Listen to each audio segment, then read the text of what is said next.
કારણ શરીર ટાળાનું, આંબલીના કચુકાનું.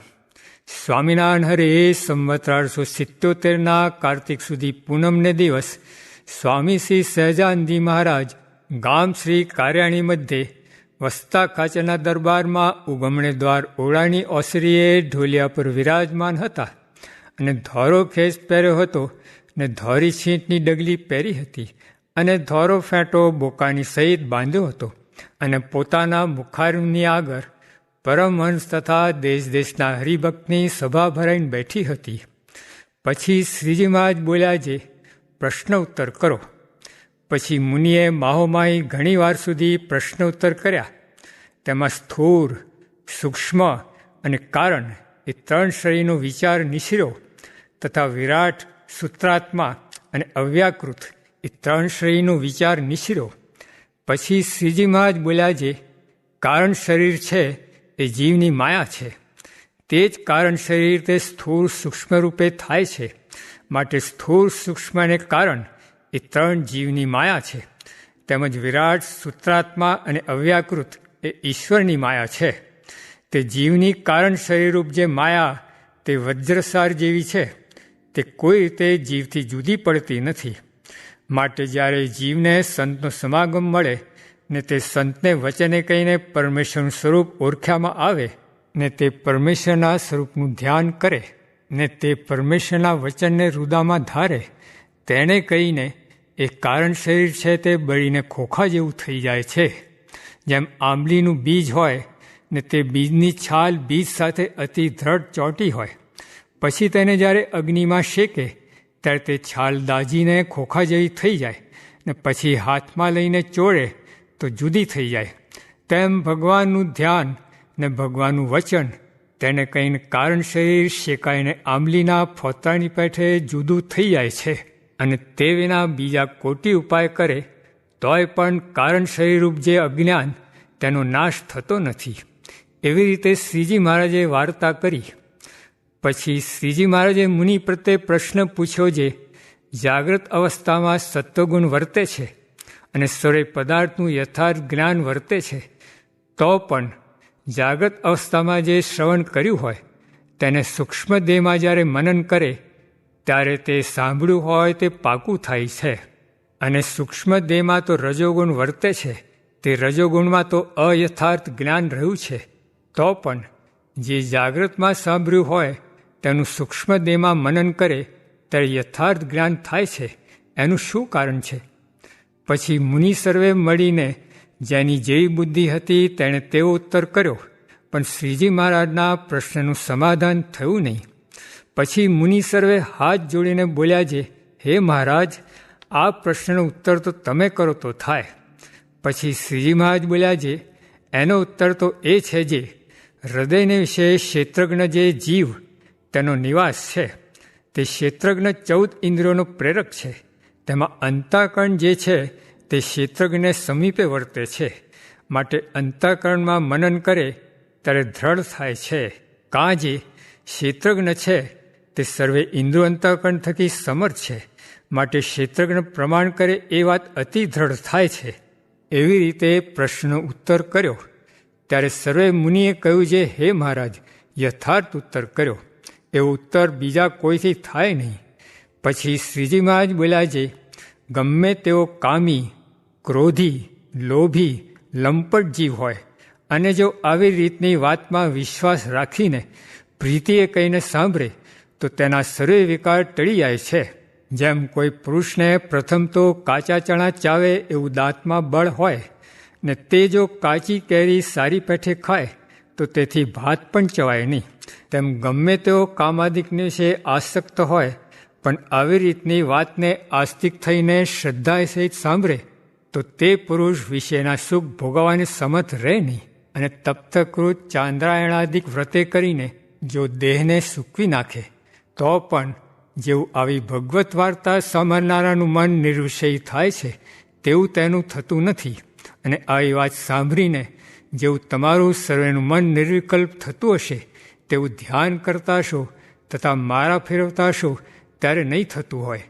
માટે વિશ્વાસ રાખીને પ્રીતિએ સહિત જે ભગવાન પુરુષોત્તમ નારાયણની વાત સાંભળવી એથી બીજું મનને સ્થિર થવાનું ને નિર્વિષય થવાનું કોઈ મોટું સાધન નથી.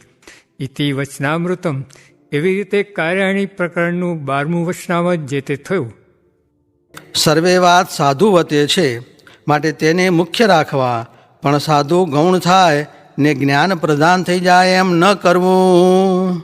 સ્વામિનારાયણ સ્વામીએ વાત કરી છે, ગમે તેવું ઉત્તમ સ્થાન હોય તેમાં જઈને રહે તો પણ જીવ વૃદ્ધિ પામે નહીં. એ તો સારા સંતને સંગે જ સમાસ થાય, પણ તે વિના ન થાય.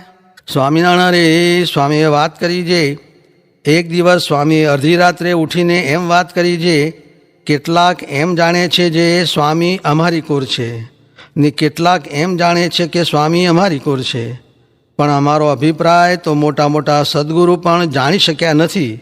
તો આજ તમે શું જાણશો? ત્યારે પૂછવું છે, બહુ મોટા હોય તેનો અભિપ્રાય નાનો હોય તે જાણે કે ન જાણે? ત્યારે સ્વામી બોલ્યા છે, શું ધૂળ જાણે? અને જે પતંગિયો હોય તે સૂર્યનો અભિપ્રાય જાણે છે? નથી જાણતો. તેમ મોટાનો અભિપ્રાય તો જણાય જ નહીં. એ સિદ્ધાંતવાદ છે. સ્વામિનારાયણ હરે સ્વામીએ વાત કરી છે, સ્વામીએ વણથળી જાતા વાત કરી છે, હવે તો સર્વે કામ થઈ રહ્યું છે. કેમ જે સુખપાલમાં બેસીને પ્રભુ ભજી લ્યો એમ કરી મૂક્યું છે, ને હવે તો ખોતરીને દુઃખ ઊભા કરો તો છે. જેમ એક વાંદરાનું આળું જોઈને બીજા વાંદરા ખોતરીને દુઃખ કરે છે, તેમ તમે પણ ભેગા થઈને ખોતરીને દુઃખ ઊભા કરો તો છે.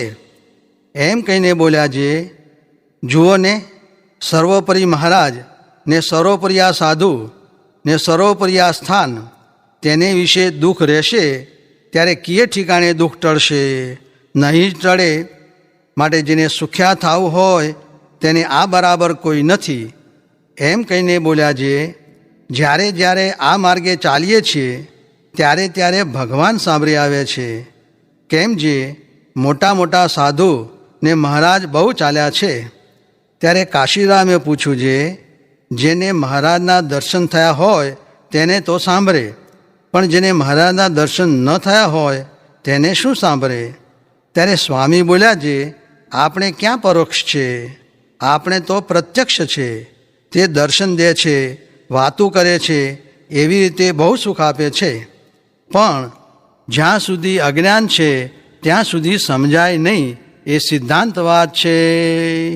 સ્વામિનારાયણ હરે સ્વામીએ વાત કરી છે, ગઢડામાં વાત કરી છે, એકને તો એવું આવડે છે પ્રવૃત્તિમાં રાખે પણ કાંઈ અડવા દે નહીં, ને એક તો એવો ખોસી મૂકે તે કોઈ દિવસ નીકળી શકે જ નહીં. આપણે તો બહુ કાળની વાત નથી, આપણે મૂકવું નથી, પણ આપણને મળ્યા છે એ સાધુ રહેવા દે તેવા નથી. આપણે તો એ સાધુનું કામ છે, એ મળ્યા એટલે કોઈ વાતની ફિકર નથી. સ્વામિનારાયણ હરે સ્વામીએ વાત કરી છે, એકના મંડળમાં લાડવાની રસોઈ થાય ને એકના મંડળમાં ન થાય તો એક અંગાવ્યું, ને અખંડ ધ્યાન કરે તો પણ એક અંગાવ્યું, ને 63 બાકી રહ્યા, ને કોઈ રીતે કરીને સાધુ ઓળખાઈ જાય તો તેમાં બધું આવી જાય. સ્વામિનારાયણ હરે સ્વામીએ વાત કરી છે, ગ્રસ્ત છે તે તો આત્માનું જ્ઞાન જાણે નહીં. માટે જેને ભગવાનને વિશે તથા મોટા સાધુ સાથે એ જ છે તેને કાંઈ કરવું રહ્યું નથી. તે ઉપર મધ્ય પ્રકરણનું 9મું તથા વરતાલનું 11મું વચનામૃત વિચારવા, એ બેનો એક ભાવ છે. સ્વામિનારાયણ હરે સ્વામીએ વાત કરી છે, એક વખત મહારાજ અક્ષરોડીમાં વિરાજમાન હતા. ત્યાં હું મહારાજને દર્શને ગયો. ત્યારે સુખસ્વામી મારા સારું આસન ગોતવા લાગ્યા. ત્યારે મહારાજ કહે, એમની આસને કરીને મોટપ નથી, એ તો અનાદિના મોટું.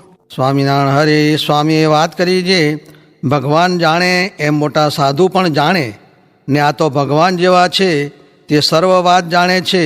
માટે એને વિશે મનુષ્યભાવ મૂકીને પ્રાર્થના કરવી. કેમ જે એ તો સર્વજ્ઞ છે. હરે સ્વામીએ વાત કરી છે, વળી કહ્યું છે, જો તમે આવ્યા તો દર્શન થયા. કરોડ જન્મ તપ કરીએ તો પણ આટલી વાતુના જેટલો સમાસ ન થાય, જો વિચાર હોય તો. માટે ભગવાન કે ભગવાનના જન પાસે ગયા વિના છૂટકો થાય નહીં ને જ્ઞાન પણ આવે નહીં ને 100 વર્ષ ભગવાન ભેળા રહીએ તો પણ સાધુ પાસે રહ્યા વિના સમજણ ન આવે ને કોઈક મહારાજ પાસે આવીને થોડુંક બેસે ત્યાં મહારાજ કહેશે જે મુક્તાનંદ સ્વામી પાસે જાઓ એમ મોકલતા પછી સ્વામી વાતું કરતા તે માટે મોટા સાધુ સેવવા પછી ભગવાનની પેઠે સેવા જોગ સાધુના લક્ષણ છેલ્લા પ્રકરણના 26ના વચનામૃતમાં છે તે વાંચો એમ આજ્ઞા કરીને વંચાવ્યું.